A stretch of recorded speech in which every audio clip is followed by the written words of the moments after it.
Now we go to our second book, which is Dr. Joe Vitale's Zero Limits. और हम Dana का experience पढ़ रहे हैं जो हमको कल बीच में रोकना पड़ा था because it was extra long.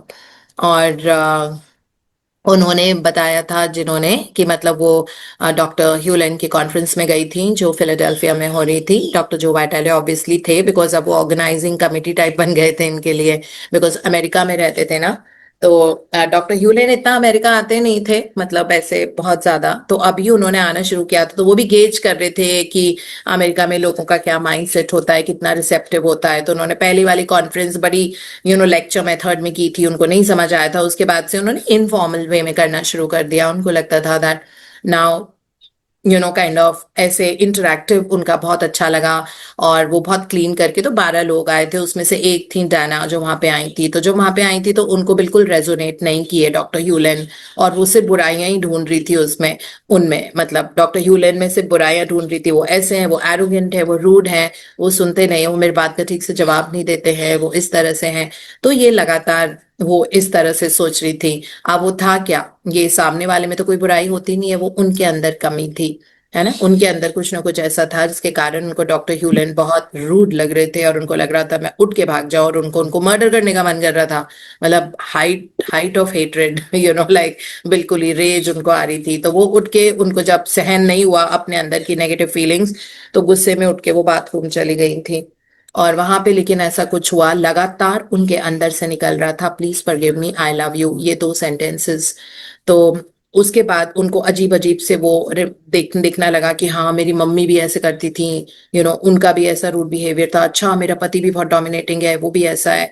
तो इस तरह से उनको वो सब भी याद आने लगा। फिर उनको पता लगा कि अच्छा ये वाली जो इमोशन है ये मेरे ही अंदर है, बाहर वाले तो ये सारे उसके आउटकम है ना, मेरे ही अंदर है। फिर एनी हाउ उनको बहुत गुस्से में थी, लेकिन उनको बहुत वियर्ड सा लग रहा था। लेकिन वो वापस बाथरूम से मतलब इतना चांट करके please forgive me, I love you, ऐसा कर करके ये वापस रूम में आई। इनको वापस घर जाने का मन था, उनको लग रहा था वो भाग जाए उस होटल से, उनको एक मिनट जाने का मन नहीं था। लेकिन कुछ उनके अंदर था कि उनके कदम वापस गए उस कॉन्फ्रेंस रूम में, वहां पे जाके बैठी। और वहां पे डॉक्टर ह्यूलेन अब उनको उतने बुरे नहीं लग रहे थे जितने पहले लग रहे थे, ठीक है, क्योंकि उनके अंदर कोई एक बहुत बड़ा शिफ्ट आया था।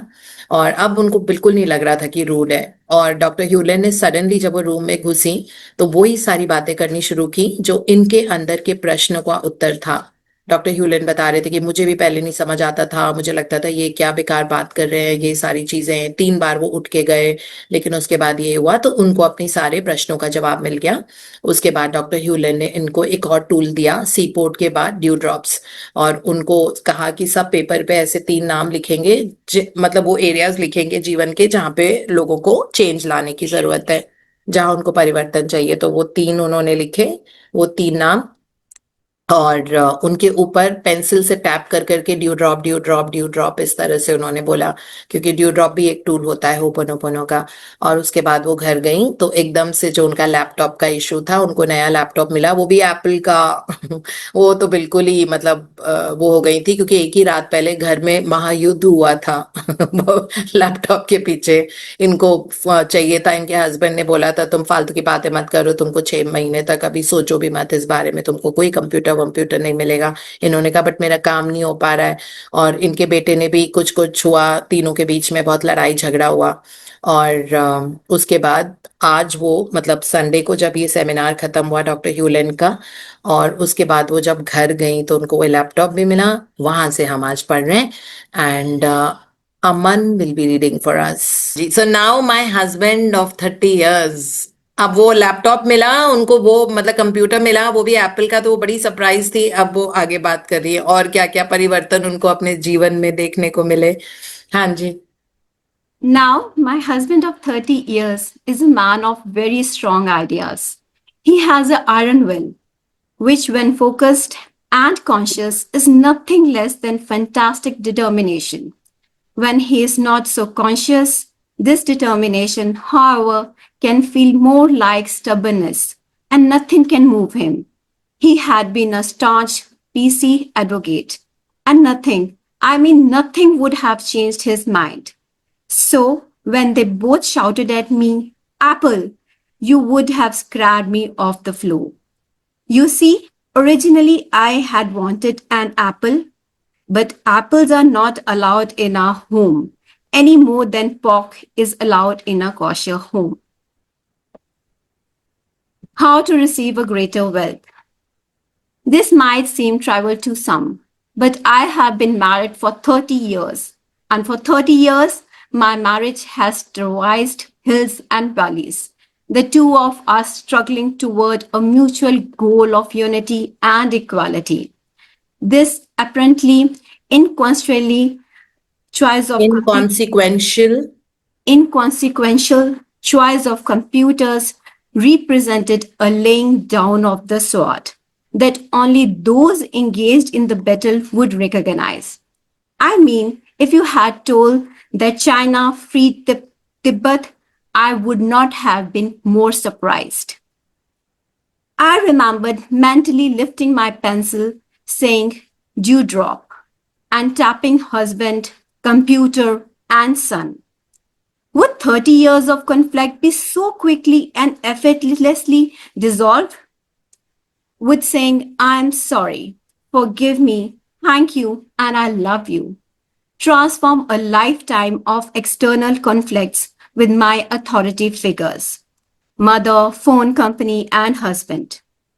All I know that this is 2 weeks since the workshop. I practice daily what Dr. Hewlin taught me as religiously as I can. My son's over a long protracted illness, and my husband and I are dialoguing about things I used to keep bottled up and withheld. Oh, and last night he said, you know, honey, if you would like, you can get one of these little laptops for yourself. तो ये सब बहुत amazing चीजें हो रही थी इनके साथ. इनको भी समझ में नहीं आ रहा था कि ये चल क्या रहा है मेरी लाइफ में, है ना. Which was like that because जब वो कॉन्फ्रेंस से आई थी उस दिन उनको अपना कंप्यूटर मिला, है ना, वो भी एप्पल. और उनको लग रहा था कि अभी तो महायुद्ध हुआ है कल घर में और बहुत दिनों से इसी बारे में बात हो रही है, ये कैसे हो गया. तो वो यही बोल रही हैं कि just tapping due drops in the 3 names and 4 phrases को बार बार रिपीट करने से, I love you, I am sorry, please forgive me, thank you, ये सब हो जाता है इतने सालों का. मतलब मदर के साथ तो उनका बचपन से ही वो होगा, प्लस उनकी शादी को 30 साल हो गए थे, एंड उनके बेटे को कोई इलनेस होगा जिसके बारे में इसमें बताया हुआ नहीं है ना कि कौन सी इलनेस थी, बट बेटे की भी बीमारी कुछ थी. तो कहती है सब कुछ ठीक हो गया और ये होता गया. तो कहते हैं कि मुझे इतना सरप्राइज हो रहा था मेरे जीवन में, ये सारी चीजें हो रही थी, मिरेकल की तरह हो रही थी. कहते हैं कि अगर मैं ये भी सुन लेती ना कि चाइना ने तिब्बत को फ्री कर लिया है, वो भी मुझे यकीन आ जाता. लेकिन ये मुझे यकीन नहीं आ रहा था कि क्योंकि जिसके साथ गुजरती है और उसके साथ जब उसको कोई बहुत बड़ा मिरेकल देखने को मिलता है तो अब उसको पता लगता है कि ओ माय गॉड. तो कहती हैं कि मतलब माय वर्ड्स कैन नॉट से. और 2 हफ्ते हो चुके थे उनको डॉक्टर ह्यूलन के सेमिनार से वापस लौटे हुए. तो कहती है इस 2 हफ्ते में मेरी पूरी मतलब सब कुछ बदलता जा रहा था और बहुत इम्पॉसिबल चीजें, लाइक मेरी मदर के साथ मेरा इतना पुराना रिश्ता. आप 30 ईयर शादी को हुए होंगे, इसका मतलब ये 50s में होंगी अभी. तो कहती हैं कि मदर के साथ तो इतना पुराना रिश्ता था वो बदलने लग गया, बेटे की इलनेस ठीक हो गई और इनके साथ जो भी मतलब 2 हफ्ते लगे बस. और जो हस्बैंड के साथ इतना ज्यादा, तो कहती हैं वो इतना उनकी जितनी भी अथॉरिटी फिगर्स इनकी लाइफ में यही सारे थे. एक तो मदर थी, एक फोन कंपनी थी है ना, जो भी उनका होगा, एंड द हस्बैंड. तो कहती है इन सब के साथ मेरा रिश्ता बहुत बहुत अच्छा हो गया और I could not even believe that ये छोटी सी चीज करने की वजह से इतना कुछ हो सकता है.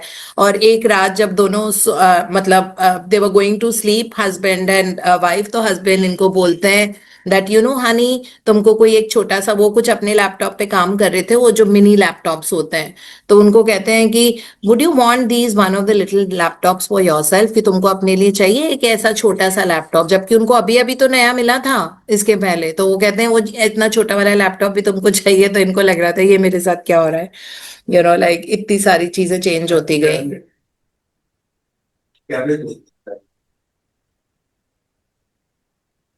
So that is, with that we come to the end of that chapter, by the way. अब हम नया चैप्टर शुरू करते हैं.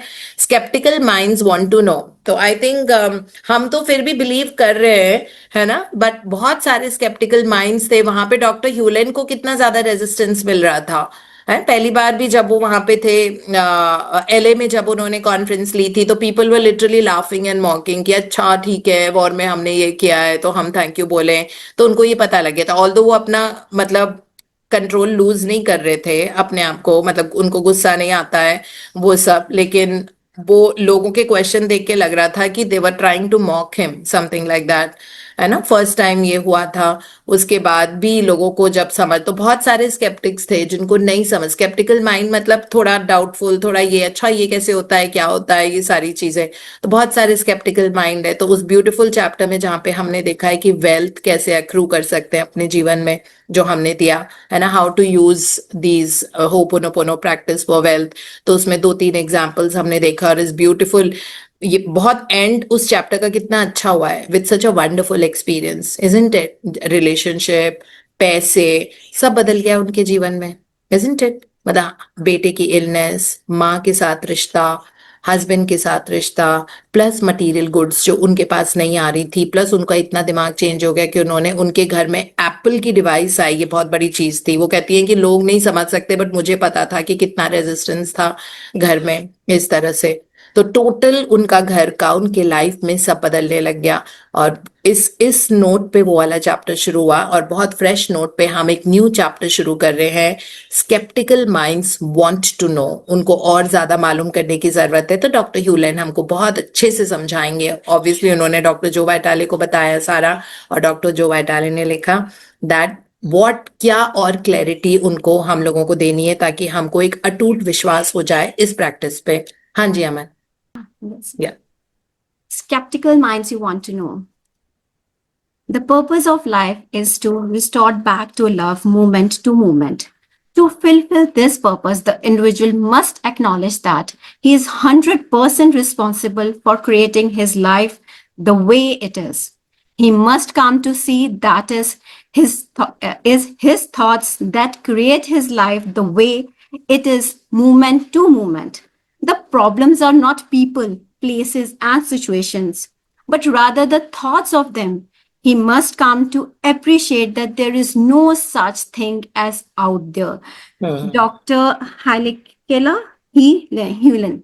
या तो दोबारा से हमको बताने की कोशिश कर रहे हैं, कुछ भी दुनिया में बाहर का नहीं होता है, सब कुछ आपके अंदर होता है। जो भी नेगेटिव एनर्जी है, जो भी चल रहा है, कोई पर्सन किसी तरह बिहेव कर रहा है, एक डॉग बाग कर रहा है, जैसे आगे जाके हम पढ़ेंगे कि किस तरह ये डॉक्टर ह्यूलन और डॉक्टर जो वाइटाला ऐसी सड़क पे वॉक कर रहे थे, कहीं से आ रहे थे, तो बातें करते करते सड़क पे वॉक कर रहे थे, और एक स्ट्रे डॉग आया और बड़ी जोर जोर से बाग करने लगा। तो डॉक्टर ह्यूलन ने इमिजिएटली क्लीन किया और वो बिल्कुल पीसफुल हो गया।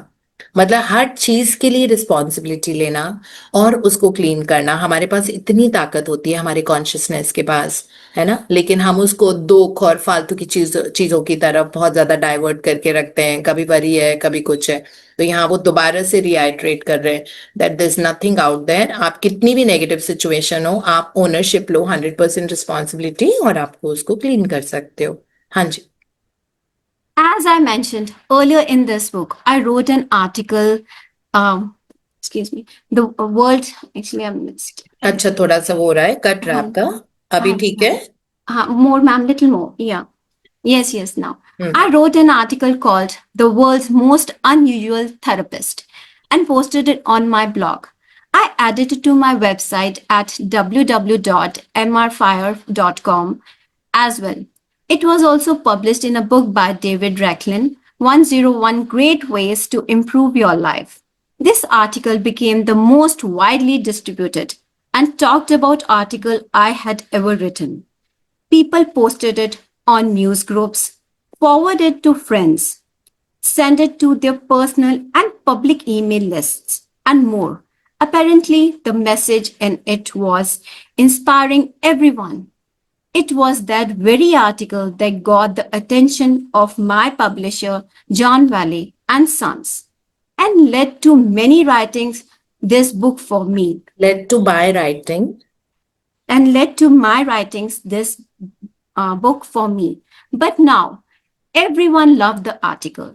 A few people couldn't believe that anyone, even a psychologist, would help heal mentally ill criminals in a hospital. One person wrote to Dr. Hewlin and demanded proof. The person wanted to know the facts about Dr. Hewlin experiences in that mental hospital. So did I. Truth be known, here's what Dr. Hewlin wrote as a detailed reply. The story, as most stories goes, needs clarification.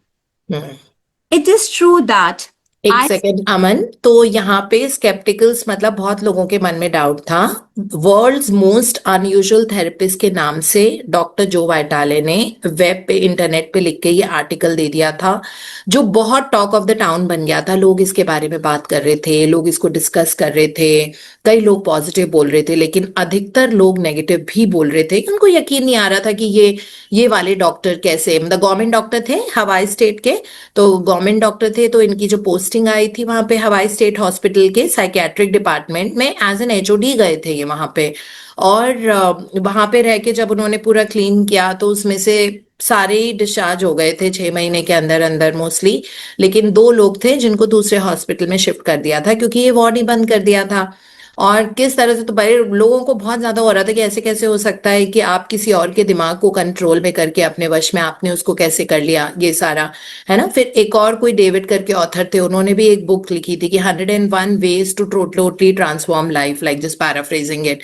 तो उसमें भी उन्होंने ho'oponopono practice, अब 101 तरीके जिंदगी बदलने के ये किताब लिखी थी, तो उसमें से एक तरीका ये भी था होपोनोपोनो, तो उन्होंने भी लिखा था इस बारे में। तो इसलिए लोगों को अब बहुत जानकारी होने लगी थी इस प्रैक्टिस में। और फिर डॉक्टर जो वाइटाले ने डॉक्टर ह्यूलन को बताया कि लोग बहुत ज्यादा स्केप्टिकल हो रहे हैं आपके, मतलब जो भी ये हवाई स्टेट हॉस्पिटल वाला जो भी एपिसोड था कि जिसमें सारे मेंटली इल क्रिमिनल्स ठीक हो गए थे, तो लोगों की तरफ से डाउट हो रहा है।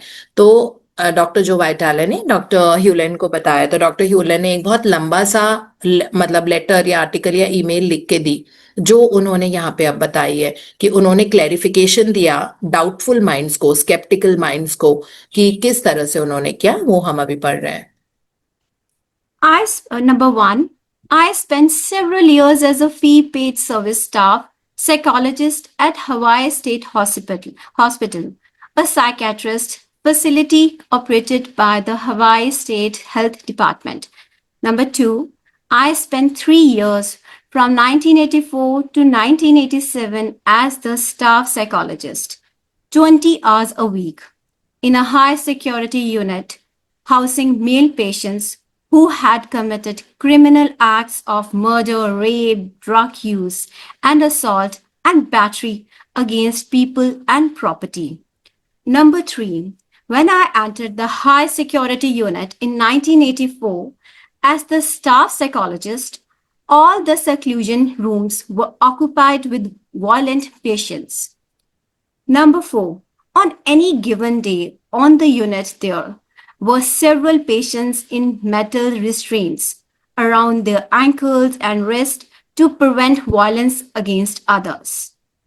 Number five, violence in the unit by patients and patients against staff was a common occurrence. तो अब ये बहुत डिटेल में डॉक्टर ह्यूलन सारा बता रहे हैं कि क्या हुआ, कैसे मैं डेप्यूटेशन पे वहां पे, तो उन्होंने बताया कि शुरू में मैंने पैसे भी नहीं लिए वहां पे जाने के, और फ्री सर्विस वो वहां पे दे रहे थे, या जो भी उनका रीजन रहा होगा। तो कहते हैं मैं वहां पे 1984 से लेके 1987 तक डेप्यूटेशन आई थी मेरी, और मैं वहां पे 3 साल रहा। और वहां पे इतने ज्यादा खतरनाक पेशेंट्स थे जिन्होंने murder, rape, drug use, assault और ये सारी चीजें, प्रॉपर्टी को डिस्ट्रॉय करना, इस तरह के काम कर करके आए थे।